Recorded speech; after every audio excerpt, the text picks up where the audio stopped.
Doctors نے میرا check up کرنے کے بعد بولا تم کبھی بھی ماں نہیں بن سکتی چاہے جتنا بھی علاج کیوں نہ کروا لو۔ یہ سن کر میں سکتے میں آ گئی۔ میرا شوہر فوراً مجھے تسلی دیتا گھر لے آیا اور بولا اگر تم بچہ جنم نہیں دے سکتی تو کیا ہوا، بچہ میں جنم دوں گا۔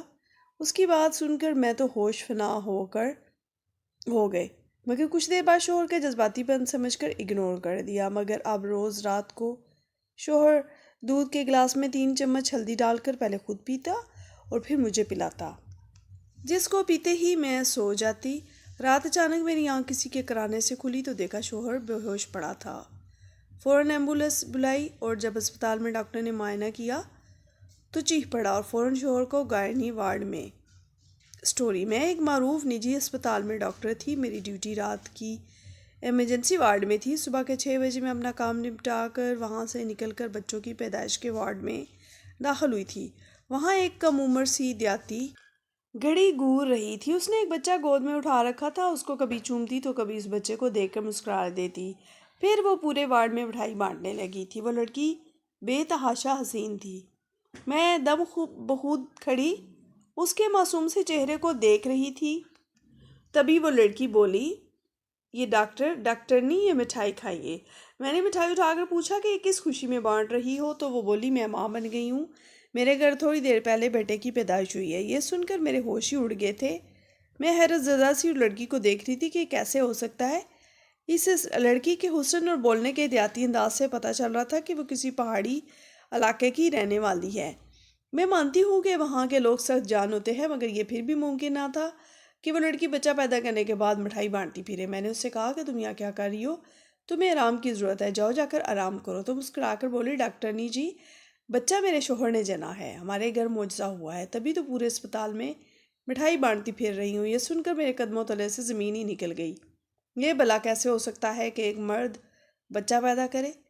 میں نے اس عورت سے کہا کہ میں تمہارے شوہر کو دیکھنا چاہتی ہوں تو وہ بولی یہ سامنے والے وارڈ میں ہی تو ہے۔ اس لڑکی کے شوہر کے روم کے سامنے بھیڑ جمع تھی۔ سب لوگ معجزہ دیکھنے کے لیے جمع ہو گئے تھے۔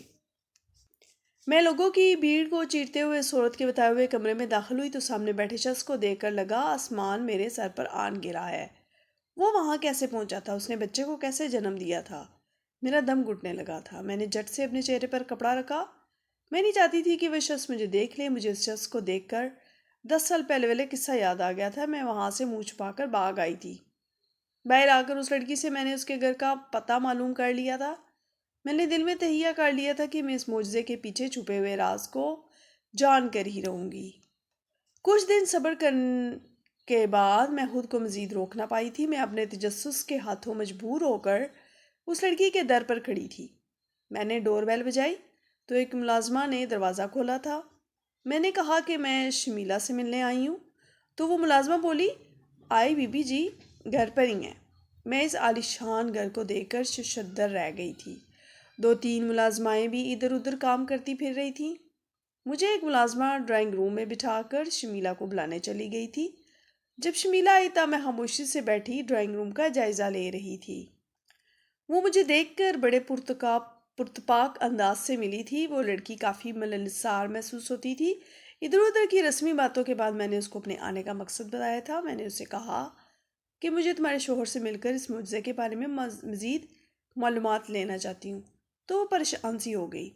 میں نے وجہ پوچھی تو بولی میرے شوہر تو کام کے سلسلے میں شہر سے باہر گئے ہوئے ہیں۔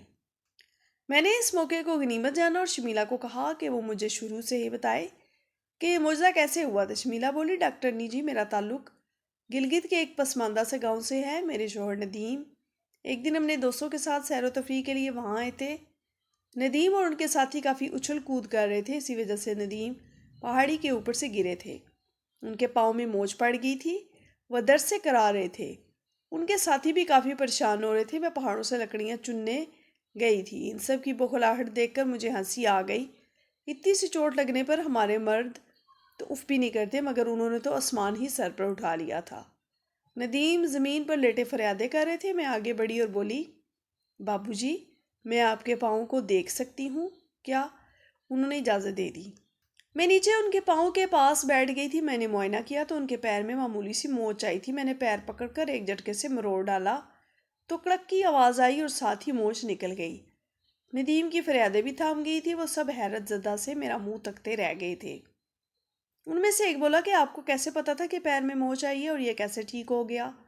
تو میں مسکرا کر بولی کہ ہمارا ان پہاڑوں کا ساتھ بہت پرانا ہے، ہمیں تھوڑی بہت طب انہی پہاڑوں نے سکھائی ہے۔ مجھے نہیں معلوم تھا کہ میرا ایک چھوٹا سا عمل کسی کے دل میں گھر کر جائے گا۔ کچھ دنوں بعد ندیم میرے والدین سے میرا رشتہ مانگنے آئے تھے۔ ابا جی کو شہری بابو بھاگ گئے تھے، انہوں نے میری شادی کے لیے جٹ سے ہاں کر دی تھی۔ شادی کر کے میں ان کے ساتھ یہاں لاہور آئی تھی۔ میں کم علم دیاتن سی لڑکی تھی، مگر ندیم نے ہر عمل میں میرا ساتھ دیا، مجھے شہری کھانے کھلائے، اچھا لباس پہنایا، ہر چیز انہوں نے مجھے دی، مگر میں انہیں زندگی کی سب سے بڑی خوشی نہ دے سکی۔ آج بھی وہ دن یاد ہے جب ہم ڈاکٹر کے پاس اپنا چیک اپ کروانے گئے تھے۔ تم ماں نہیں بن سکتی تھی، ڈاکٹر کے یہ الفاظ ہتھوڑے کی طرح میرے اعصاب پر برسے تھے۔ میں گھر آ کر نیند بے ہوشی کی حالت میں بیڈ پر گر گئی تھی۔ میری شادی کو 7 سال ہو چکے تھے، مگر میں اب تک اولاد کی نعمت سے محروم تھی۔ میں نے اپنا بہت علاج کروایا تھا، طرح طرح کی دوائیاں کھا کھا کر میں عاجز آ چکی تھی، مگر میری ہمت جواب دینے لگی تھی۔ مجھے ندیم اکثر کہتے تھے کہ ہم کسی یتیم خانے سے بچہ اڈاپٹ کر لیتے ہیں، مگر میں نہ مانی۔ میں یہ کہتی تھی کہ میں کسی کا بچہ کیوں پالوں، مجھے اللہ جب اپنا بچہ دے گا میں اسے پالوں گی۔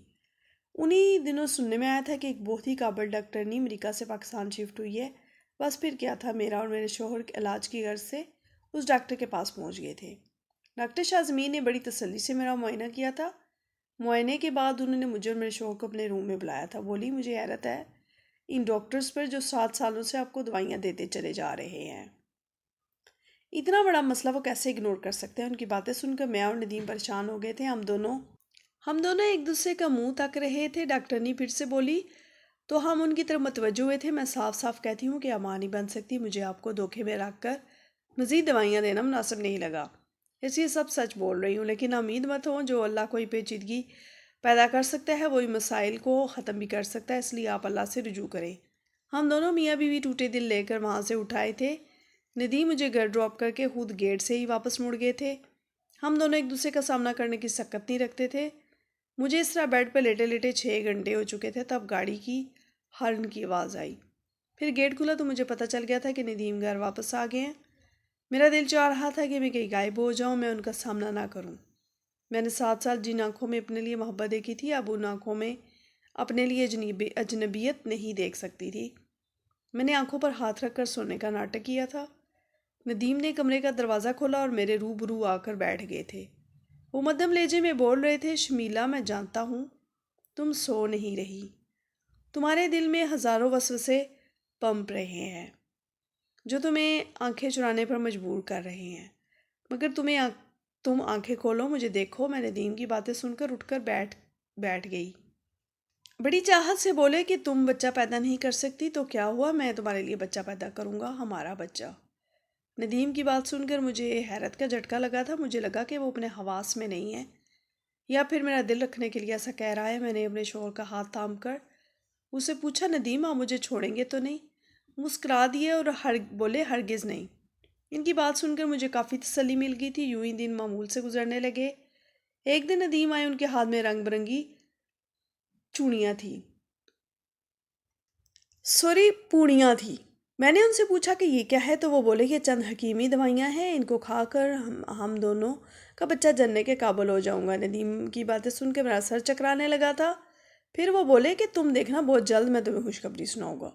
وہ اتنا کہہ کے جلدی سے اٹھے، اپنی دوائیاں دیکھنے لگے تھے۔ ندیم کے جانے کے بعد میں حیران ہی بیٹھی تھی۔ میں یہ سوچ ہی رہی تھی کہ ایسا بھی ہو سکتا ہے، کیا مرد بھی بچہ جن سکتے ہیں؟ پھر سوچا کہ اگر ندیم کہہ رہے ہیں تو ایسا ہو سکتا ہے، تو پھر ہو سکتا تھا۔ اس دن اسپتال سے آ کر جب ندیم نے مجھے کہا کہ وہ ہمارے بچے کو جنم دے گا،